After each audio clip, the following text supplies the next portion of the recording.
আসসালামু আলাইকুম রহমতুল্লাহি ওবরকাতুহু।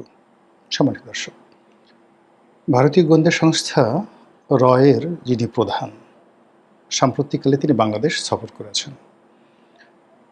সরকারের পক্ষ থেকে যেভাবে বলা হয়েছে তাতে যতটুকু জানা গিয়েছে সেটি হলো যে এটি একটি রুটিন ওয়ার্ক।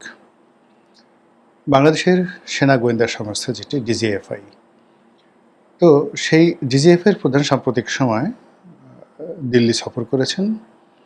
আর তারই প্রেক্ষিতে রয়ের যে প্রধান, তিনি তার রুটিন ওয়ার্ক স্বরূপ বাংলাদেশ ভ্রমণ করেছেন বলে সরকারের একজন মুখপাত্র বলেছেন যে এটা নিয়ে এত তাড়াহুড়ো করার, এটা নিয়ে এত হইহুল্লোড় করার কী কারণ আছে, এটা তো একটা নর্মাল রুটিন ওয়ার্ক। কিন্তু যারা বিশ্লেষক বা যারা এই গোয়েন্দা বিষয়াদি নিয়ে কর্ম করেন, তাদের বক্তব্যটা হলো যে আমাদের দেশের ডিজিএফআই আর ভারতের র এক প্রকার সংগঠন নয়।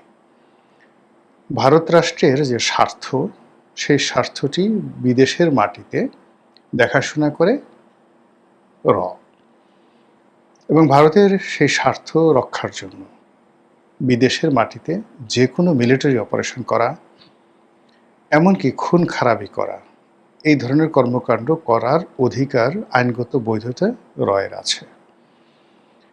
এবং র এই ধরনের বহু কর্মকাণ্ড ইউরোপ আমেরিকাতে পর্যন্ত ঘটিয়ে ফেলে। সাম্প্রতিক সময়ে কানাডাতে এরকম একটা হত্যাকাণ্ড নিয়ে সেই দেশের সরকারের সঙ্গে ভীষণ রকম খারাপ সম্পর্ক হয়েছে মোদী সরকারের। অন্যদিকে আমাদের যে ডিজিএফআই যেটিকে আমরা বলি, সেটি সেনা গোয়েন্দা সংস্থা, কাগজে কলমে সেনাবাহিনীর দেশের অভ্যন্তরীণ নিরাপত্তা যে বিষয়াদি রয়েছে এগুলো নিয়ে তারা যে গোয়েন্দা প্রতিবেদন, সেই গোয়েন্দা প্রতিবেদন প্রধানমন্ত্রী অথবা যিনি সরকার প্রধান বা রাষ্ট্রপ্রধান থাকেন তার কাছে তারা একটা তাদের প্রতিবেদন নিয়মিত দেন। এখন ডিজিএফআইয়ের যে কর্মকাণ্ড, এটা রয়ের সাথে, মোসাদের সাথে বা সিআইএর সাথে কিংবা MI6 এদের সাথে তুলনা করা যাবে না। যেমন ব্রিটেনে দুটো সংগঠন, MI5 এবং MI6।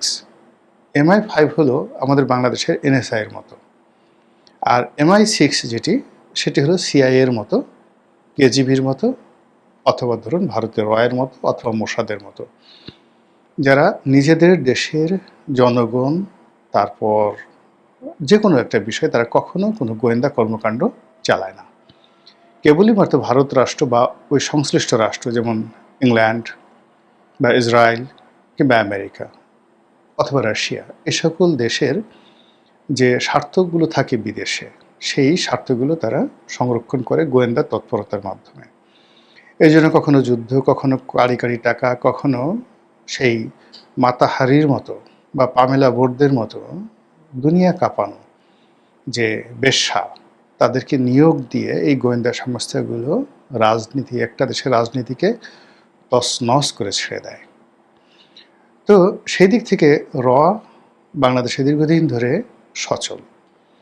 আমাদের দেশে রয়ের এজেন্ট, সিআইএর এজেন্ট, KGB এজেন্ট, এগুলো নিয়ে বহু কর্মকাণ্ড ঘটে যখন যে সরকার ক্ষমতায় থাকে। যেমন এরশাদ জমানাতে সিআইএর এজেন্ট হওয়াটা একটা বিরাট গর্বের বিষয় ছিল। বহু মানুষ বুক ফুলিয়ে চলতো এবং বলতো আমরা সিআইএর এজেন্ট। আসলে তারা কোনো কালে সিআইএর এজেন্ট ছিল কি ছিল না সেটা পরের ব্যাপার, কিন্তু এই যে তারা বলতো যে আমরা সিআইএর এজেন্ট, এতে কিন্তু মানুষ খুব ভয় পেত।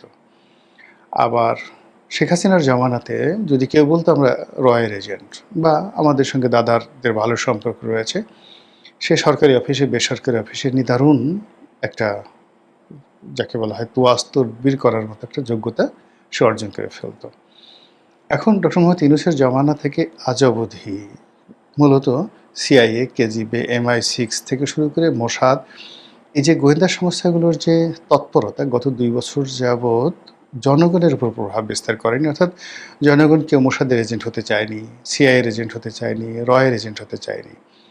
আর অন্যদিকে যেটা হলো, রাজনৈতিক সরকারের আমলে এই সংগঠনগুলোর সত্যিকার অর্থে রাষ্ট্রীয় যে কর্তা ব্যক্তিগুলো আছেন, তারা কখনো বাংলাদেশে ওইভাবে তোড়জোড় করে এসেছেন এরকম ঘটনা আমরা শুনিনি। কিন্তু শেখ হাসিনার পতনের পরে বিভিন্ন গোয়েন্দা সংস্থার, তারপর বিভিন্ন দেশের সামরিক বাহিনীর কর্মকর্তা, সাবেক কর্মকর্তা, থিঙ্ক ট্যাঙ্ক, তারা দলে দলে যেভাবে বাংলাদেশে আসছেন, এতে করে আমাদের যারা শান্তিপ্রিয় মানুষ, আমরা সঙ্গত কারণে ভীত সন্ত্রস্ত হয়ে পড়েছি।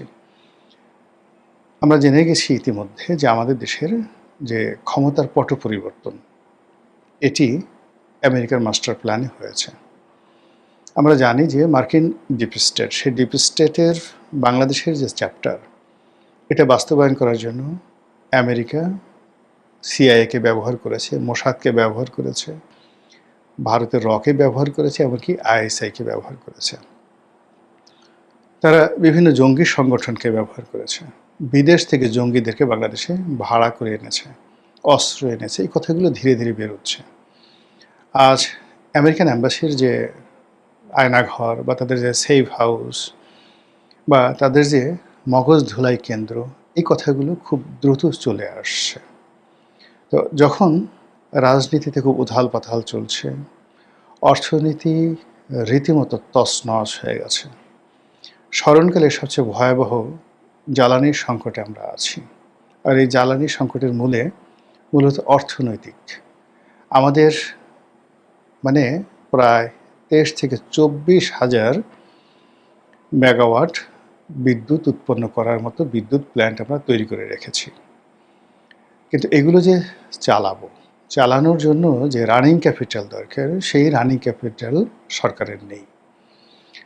এদিকে বিদ্যুতের দাম, জ্বালানির দাম এই সরকার 6 মাসে আসার পরে যেভাবে বাড়িয়েছে, প্রতিটি আইটেম, ডিজেল, পেট্রোল, অকটেন, এরপর জেট ফুয়েল, এরপর এলপিজি, সিএনজি, ফার্নেস অয়েল, সব কিছুর দাম বেড়ে গেছে। গ্রামগঞ্জে মানুষের মধ্যে হাহাকার। একদিকে তারা বিদ্যুৎ পাচ্ছে না, অন্যদিকে বিদ্যুতের যে মূল্য বৃদ্ধি, তার সঙ্গে সঙ্গে মিটার কারসাজি এবং যেভাবে বিদ্যুতের বিল নিয়ে লঙ্কাকাণ্ড ঘটছে, তার প্রেক্ষিতে অলমোস্ট এভরিডে সারা বাংলাদেশে কোথাও না কোথাও অপ্রীতিকর ঘটনা ঘটে যাচ্ছে। বিএনপি যখন ক্ষমতা আসে, কতগুলো জিনিস তাদেরকে তাড়া করে। যেমন ধরুন এই বিদ্যুৎ নিয়ে সমস্যা। বিগত সরকারের আমলে বিএনপি যখন ক্ষমতা ছিল 2001 থেকে 2006 সনে, তখন এই যে বর্তমান বিদ্যুৎ মন্ত্রী, তার অধীনে মাত্র 3800 বা 3900 মেগাওয়াট টোটাল আমাদের ক্যাপাসিটি ছিল। তারপর বিদ্যুতের দাবিতে কানসাটে সে বিরাট হত্যাকাণ্ড হয়েছিল। সারের দাবিতে যে কৃষক বিদ্রোহ, তার উপর গুলি চলেছিল। এই জিনিসগুলো কেন যেন বারবার ঘুরে ঘুরে বিএনপির জমানাতে আসে, অতীতে এসেছে, আবার এইবারও ঠিক একই ঘটনা ঘটে চলেছে। 2 নম্বর হলো যে বিএনপির উপরে সবসময় একটা জঙ্গিবাদ ভর করে। সেটি এ যাবৎকালে বিএনপি যতবার ক্ষমতায় এসছে, ততবারই জঙ্গিবাদ, মৌলবাদ, র্যাডিক্যাল ইসলাম বলতে যা বোঝায়, এই শক্তিগুলো সরকারের উপর একটা ভূতের মতো আসর করে রেখেছিল বিভিন্ন সময়টিতে। এবং এইবার অতীতের যে কোনো সময়ের চাইতে এই ইসলামিস্ট যারা আছে, তাদের প্রভাব সরকারের উপর বেশি। সরকার তাদেরকে ভয় পাচ্ছে এবং সরকার এক পক্ষকে দমন করার জন্য অপর পক্ষকে যেভাবে কাছে নিয়ে আসে, তাতে করে পুরো রাজনীতি, অর্থনীতি, প্রশাসন সব কিছু এলোমেলো হয়ে গেছে। ঠিক সেই সময়টাতে যখন শেখ হাসিনা ডিক্লেয়ার করেন যে আমি ডিসেম্বর মাসে আসব, তখন আমরা যারা সাধারণ আমজনতা, আমরা এটাকে তুড়ি মেরে উড়িয়ে দিতে পারি না সরকারি লোকদের মতো। যখন আমরা দেখি যে জুলাই মাসে, বিপ্লবের মাসে, যেখানে শ্রদ্ধা ভরে এই বিপ্লবের প্রতিটি জিনিস আমরা স্মরণ করব, তো সেখানে সেই জুলাই মাসে একটার পর একটা অনার সৃষ্টি ঘটে, সন্ত্রাস, চাঁদাবাজি, মাস্তানি, খুন খারাপি, সেক্সুয়াল পারভার্সন এবং আরও অনেক কিছু পুরো জুলাইকে কলঙ্কিত করে দিয়েছে। এখন আগস্ট মাস চলছে, আগস্ট মাসে এই অস্থিরতা জুলাইয়ের চেয়ে আরও বেড়ে গেছে। প্রতিদিনই কি অবস্থা চিন্তা করুন, একজন প্রধানমন্ত্রী, মাননীয় প্রধানমন্ত্রী, তার আত্মীয় সেই আত্মীয়র একটা পেট্রোল পাম্পে দিনে দুপুরে ডাকাতি করে 1 কোটি টাকার বেশি টাকা সেখান থেকে ছিনতাইকারীরা নিয়ে গেল। সরকার দলীয় একজন সংসদ সদস্য, বিএনপির বয়স্ক মানুষ, তার আত্মীয় স্বজনেরা এই বয়স্ক মানুষের গলার উপরে রামদা ধরে তার সমস্ত সম্পত্তি লিখে নিয়ে গেল, এবং সেটা সে মামলা করতে বাধ্য হলো, একজন সংসদ সদস্য। এরকম কত ঘটনা বলবো, অসংখ্য ঘটনা যেটা সরকারকে অস্থির করে তুলছে। ঠিক সেই সময়টাতে যখন দল বেঁধে মার্কিন যুক্তরাষ্ট্র থেকে রাজনৈতিক নেতৃবৃন্দ আসছেন, সরকারি কর্মকর্তারা আসছেন, গোয়েন্দা কর্মকর্তারা আসছেন, আমরা সব খবর রাখি না, সব খবর জানি না, কিন্তু যতটুকু জানি এটাতেই মনে হয় অস্বাভাবিক। এইভাবে তো অতীতে কখনো আসেনি। বাংলাদেশ নিয়ে যখন ইসরায়েল নামক রাষ্ট্রটি এবং সেই রাষ্ট্রের যিনি ভারতে নিযুক্ত রাষ্ট্রদূত, অত্যন্ত গুরুত্বপূর্ণ রাষ্ট্রদূত, তিনি যখন ডিক্লেয়ার করেন বা বলেন যে বাংলাদেশে হামাসের কারখানা শুরু হয়েছে, এখানে জঙ্গিবাদীরা হামাসদেরকে ট্রেনিং দিয়ে তাদেরকে যুদ্ধ করার জন্য সারা দুনিয়াতে ছড়িয়ে দেয়, এই কথা তো কখনো ইসরায়েল বাংলাদেশের ব্যাপারে কখনো বলেনি। এমনকি ইউনূস সরকারের সঙ্গে যাদের সবচেয়ে ভালো সম্পর্ক ছিল, পাকিস্তান, তুরস্ক, আবার এখন বিএনপি সরকারের সঙ্গে সেই পাকিস্তান এবং তুরস্কের ভালো সম্পর্ক আছে। তো সেই পাকিস্তান যখন বলে যে তাদের দেশের একটি উগ্রবাদী সংগঠন তেহরিকি তালেবান অফ পাকিস্তান, টিটিপি, যারা পুরো পাকিস্তানের এখন 1 নম্বর জঙ্গি সংগঠন, পাকিস্তান সরাসরি রাষ্ট্রীয় চ্যানেল এবং কূটনৈতিক চ্যানেলে বাংলাদেশ সরকারকে জানিয়েছে যে এই টিটিপির যে রিক্রুটমেন্ট বাংলাদেশ থেকে হচ্ছে। এর বাইরে আফগান মুজাহিদিন, তালেবান, আইএস, এই বাংলাদেশ থেকে রিক্রুট হচ্ছে, এখান থেকে বহু মানুষ যাচ্ছে, বাংলাদেশ থেকে বহু যুবক রাশিয়াতে যাচ্ছে যুদ্ধ করার জন্য ইউক্রেনে, কখনো বাধ্য হয়ে, কখনো ভাড়াটিয়া সৈন্য হিসেবে স্বেচ্ছায়। এই বিষয়গুলো তো ঘটছে, এগুলো তো আমরা অস্বীকার করতে পারবো না।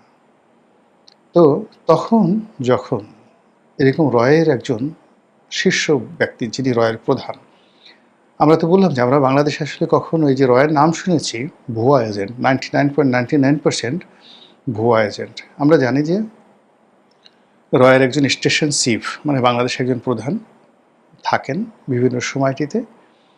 যেমন এর আগে আমরা নাম শুনেছি মাথুর নামে এক ভদ্রলোক ছিলেন। আমরা যখন সাংবাদিকতা করেছি সেই 88-89 সনের দিকে, তখন পাকিস্তানের যে মন্ত্রী ছিলেন, প্রধানমন্ত্রী ছিলেন নরসিমা রাও, তার একজন ভাতিজা ছিলেন মিস্টার ভূষণ, তিনি এই রয়ের চিফ ছিলেন বলে আমরা জানতাম। এবং মিস্টার ভূষণ তখন ইন্ডিয়ান অ্যাম্বাসির নিস্তালার একটা রুমে বসতেন ধানমন্ডিতে 2 নম্বর রোডে। এই এতটুকু পর্যন্ত আমরা দেখেছি, একজন বা দুজন, কিন্তু তারা যে সত্যিকার অর্থে রয়ের এজেন্ট কিংবা তারা যে ভারতের পররাষ্ট্র মন্ত্রণালয়ের কর্মকর্তা নন, এটা আমরা বলতে পারবো না, কিন্তু আমরা জানতাম রয়ের এজেন্ট। কিন্তু একেবারে সরাসরি ফেজ অফ করে দিয়ে, যেভাবে আমরা অজিত দোভালকে চিনি, যেভাবে আমরা জয়শঙ্করকে চিনি, এইভাবে প্রথম ভারতীয় যে গোয়েন্দা সংস্থার রয়ের যে প্রধান ব্যক্তি, তার চেহারা মোবারক দেখলাম।